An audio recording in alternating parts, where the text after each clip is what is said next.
Kim Yong Chol, the former military intelligence chief and one of the North Korean leader's closest aides, landed mid-afternoon on an Air China flight from Beijing.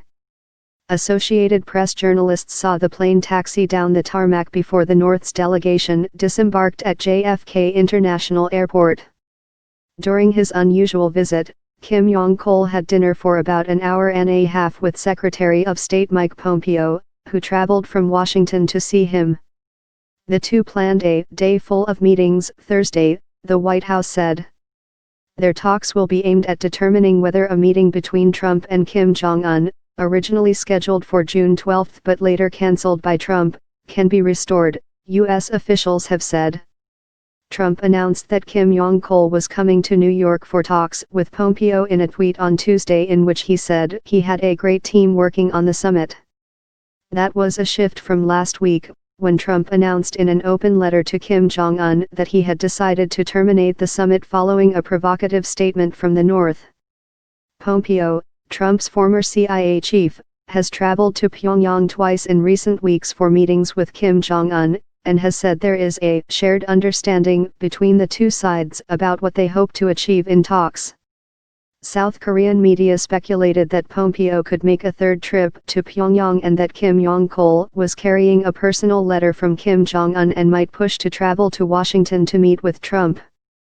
Trump views a summit as a legacy-defining opportunity to make the nuclear deal that has evaded others, but he pledged to walk away from the meeting if he believed the North wasn't serious about discussing dismantling its nuclear program.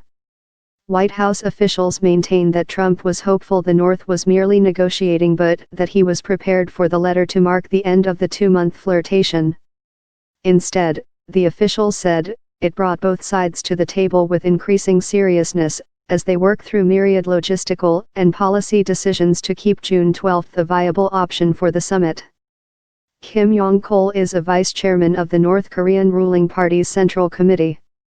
The last official of his stature to visit the United States was Jo Myung-rok, the late first vice chairman of the National Defense Commission, who visited Washington in 2000, South Korea's unification ministry said.